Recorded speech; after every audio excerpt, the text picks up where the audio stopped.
Copyright disclaimer under Section 107 of the Copyright Act 1976. Allowance is made for fair use for purposes such as criticism, comment, news reporting, scholarship, and research. Fair use is a use permitted by copyright statute that might otherwise be infringing. Non-profit, educational, or personal use tips the balance in favor of fair use. শুনেছি নাকি বরের পা ধোয়া জল খেলে নাকি তার সাথে 7 জন্ম থাকা যায়। এটা কি সত্যি? তোমরা একটু কমেন্টে জানিও তো।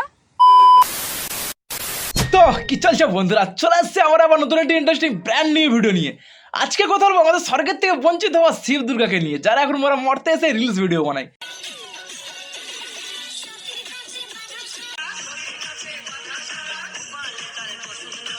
সারা বছর বরকে ধরে কেলানি দেয় আর শিবরাত্রির দিন বরের পা ধুয়ে জল খায়। যাই হোক বন্ধুরা, আজকে আমাদের এই নকল শিব দুর্গাকে নিয়েই খেলা হবে। তাহলে চলো মনে বেশি আমাকে ভাড় আছে ভিডিওটা শুরু করা যাক। Let's get and start.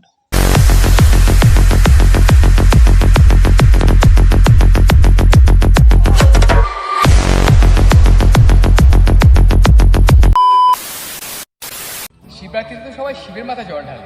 হ্যাঁ, এটা তো স্বাভাবিক ব্যাপার যে শিবরাত্রির দিনে সবাই শিবের মাথায় জল ঢালবে। এর আবার নতুন কি আছে? আমি না হয় আমার পার্বতী মাথায় জল ঢাললাম। হ্যাঁ বলো কি বলো, এটা কেমন পার্বতী? সারা বছর রাস্তা রাস্তায় পদ নাচিয়ে বেড়াবে আর শিবরাত্রির দিন পার্বতী হয়ে যাবে? আমাদের দুষ্ট দিদি শুধু মা পার্বতী না, দুর্গা পুজো হলে মা দুর্গা হয়ে যায়।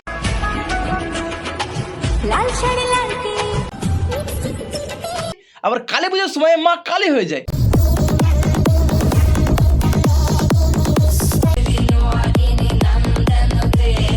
আবার পূজা শেষে বিসর্জনের সময় আবার সে রাস্তা রাস্তায় পদ নাচানো আরম্ভ করে দেয়।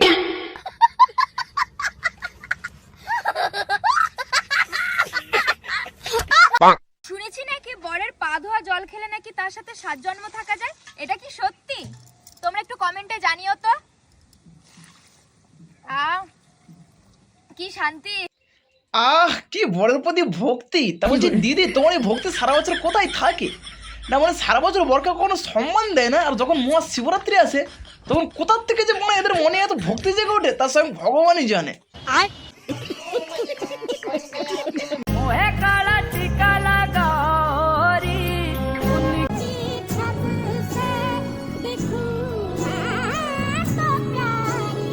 সব পুণ্য তো মানে এরাই করে গেল, আমরা তো না খেয়ে সারাদিন ভগবানের মাথায় জল ঢেলে শুধুমাত্র নিজেকেই কষ্ট দিলাম।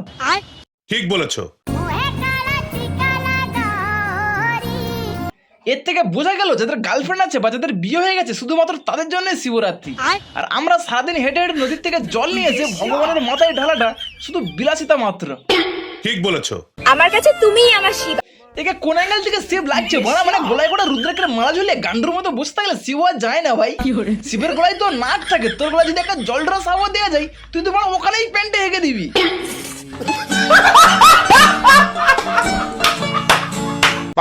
আমার কাছে তুমিই আমার শিব। মানে গলায় গোটা রুদ্রাক্ষের মালা ঝুলিয়ে যদি নিজেকে শিব মনে করতে পারি তাহলে আমিও বোনা কৃষ্ণ।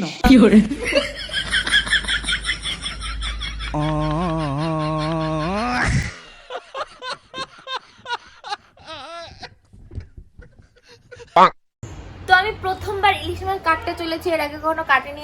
হ্যাঁ তা কাটবে কেন? আগে তো শুধু কাড়ি কাড়ি গিলেছো আর রাস্তা রাস্তায় পদ নাচিয়ে বেরিয়েছো।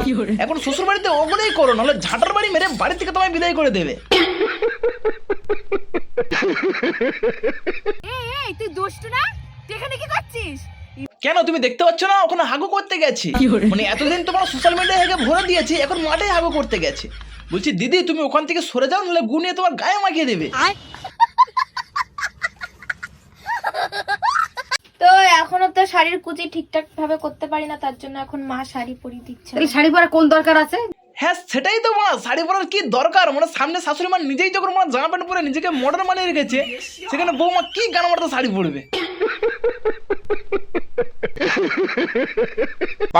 আমি আর কতদিন খাওয়াবো বাবা তোদের? তোরা নিজের হাতে খাওয়া শেখ। আমি খাবো না। ও শাশুড়ি বৌমা নাটকটা তো পুরো জমে গেছে।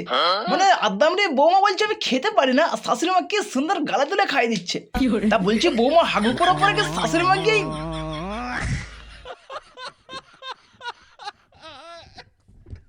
মানে এদের শাশুড়ি বৌমাকে তো বড় নোবেল দেওয়া উচিত। ঠিক বলেছো। হঠাৎ করে আমি আর আমার শ্বশুরমশাই কোথায় যাচ্ছি? শ্বশুরমশাই বলছি কাকু প্রণাম নেবেন আমার। হিসাবটা কারণ গুলি যাচ্ছে মানে এটা শ্বশুরমশাই এটা শাশুড়ি মা, ব্যাপারটা ঠিক মেলাতে পারছি না।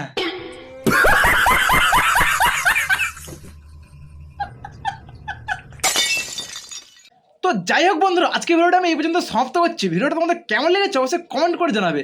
আর যদি আমার চ্যানেলে নতুন হয়ে থাকো তাহলে অবশ্যই চ্যানেলটাকে সাবস্ক্রাইব করে নিও আর পাশে থাকা বেল আইকনটাকে প্রেস করে দিও। দেখা হচ্ছে নতুন একটি ভিডিওতে, ততক্ষণের জন্য বাই।